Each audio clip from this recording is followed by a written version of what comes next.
Assalamualaikum warahmatullahi wabarakatuh.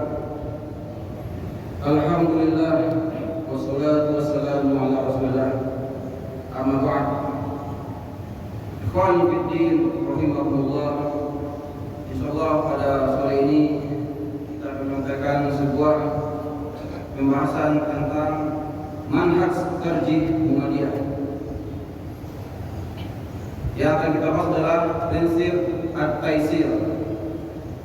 Prinsip at-taisir adalah prinsip atau pemahaman di Muhammadiyah yang berkaitan dengan pelaksanaan atau memahami agama dengan menggunakan kaidah-kaidah ilmiah, sehingga agama dipahami secara luas, mudah dan tidak sempit.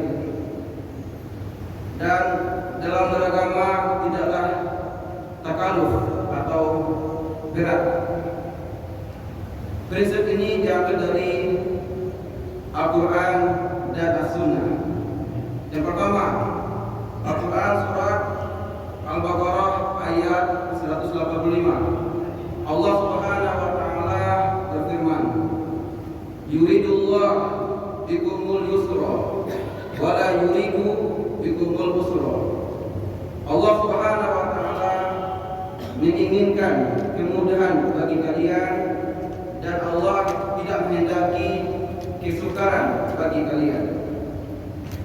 Juga disebutkan dalam firman-Nya, yakni surat Al-A'raf ayat 32.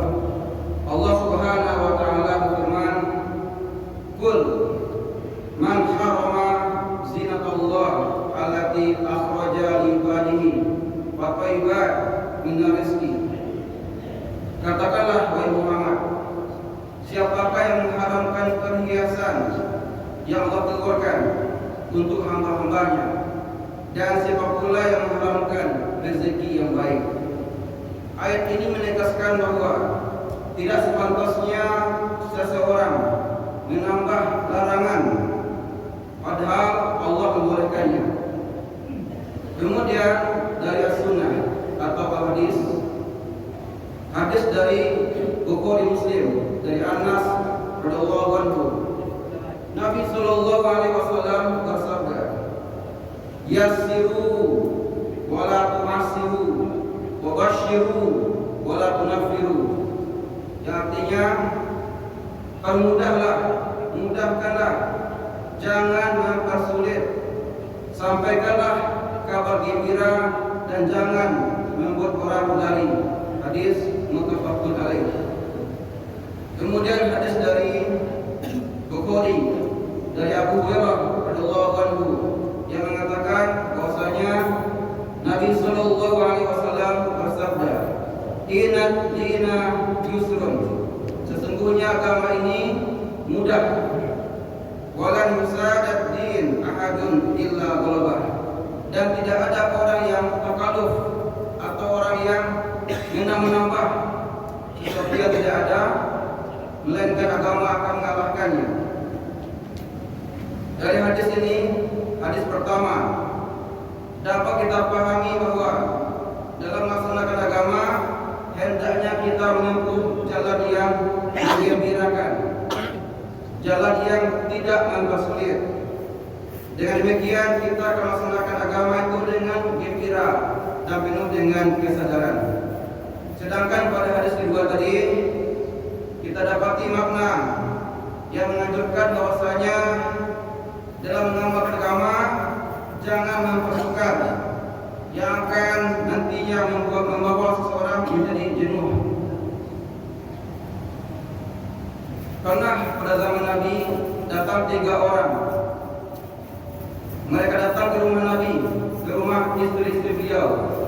Kemudian mereka bertanya kepada istri Nabi, bagaimana ibadah beliau. Kemudian istri beliau menyampaikan tentang ibadah Nabi, bahwasanya Nabi begini. Kemudian orang itu mengatakan, yang pertama, Nabi aja dosanya sudah diampuni, tapi ibadah beliau cuma sesederhana ini. Katanya orang pertama, kalau begitu saya akan sholat malam dan tidak akan tidur. Orang kedua mengatakan, kalau begitu saya tidak akan menikah selama-lamanya. Yang ketiga mengatakan, saya akan berpuasa sepanjang masa dan tidak akan berbuka. Kemudian Nabi datang dan Nabi memberikan penjelasan kepada mereka dan memberikan pengarahan untuk tidak melakukan hal yang demikian. Beliau juga mengatakan kepada mereka, saya yang paling bertakwa di antara kalian, tetapi saya sholat malam dan saya juga tidur. Saya berpuasa tapi saya juga berbuka, dan saya juga menikahi wanita. Wa man raghiba an sunnati falaysa minni. Siapa saja yang membenci sunnahku, maka ia bukan bagian dariku, kata beliau. Hadis muttafaqun alaih. Kemudian Muhammadiyah dan prinsip at-taisir. Sejak awal berdirinya Muhammadiyah, prinsip ini telah dipegang dalam arti agar seseorang yang melaksanakan agama tidak dibebani pelaksanaan yang dicampuri dengan akidah yang batil atau TBC, tahayul, bid'ah, dan khurafat. Contohnya, yang diajarkan dalam agama yang tak dicampuri dengan tradisi atau sesuatu yang tak ada dasarnya. Misalnya dalam melaksanakan upacara kehidupan sehari-hari. Misalnya di sebuah tempat, jika ada ibu hamil, pada bulan ke-7 mereka melakukan sebuah ritual, yang mana di waktu itu mereka menghabiskan dana yang sangat banyak. Ya. Kalau tidak, mereka khawatir akan ditimpa musibah. Hal ini tidak ada dasarnya sama sekali. Yang dianjurkan adalah syukuran, itu pun waktunya tidak ditentukan, sehingga Muhammadiyah memberikan penjelasan agar hal itu tak perlu untuk dibesar-besarkan. Akan lebih baik sekiranya kalau calon bayi itu didoakan agar lahir dengan selamat. Yang kedua, contoh lain dalam masalah pernikahan.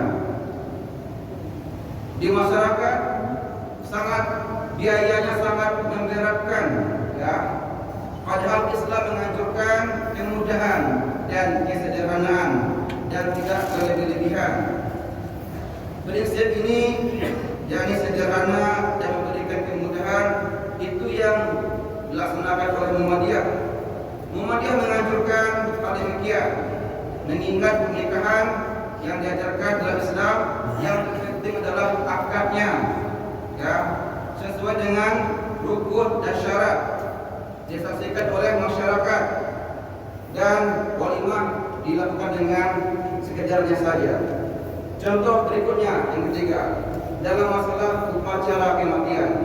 Muhammadiyah sejak awal berdirinya menganjurkan kepada masyarakat agar dalam melaksanakan upacara kematian tidak berlebihan, ya, yang nantinya akan memberatkan keluarga yang meninggal itu.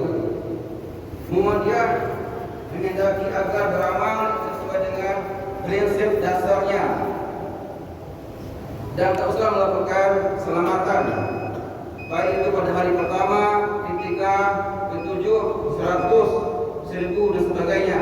Karena hal itu tidak dianjurkan dalam agama. Demikianlah yang dapat disampaikan tentang prinsip at-taisir dalam Muhammadiyah. Semoga bermanfaat. Wassalamualaikum warahmatullahi wabarakatuh.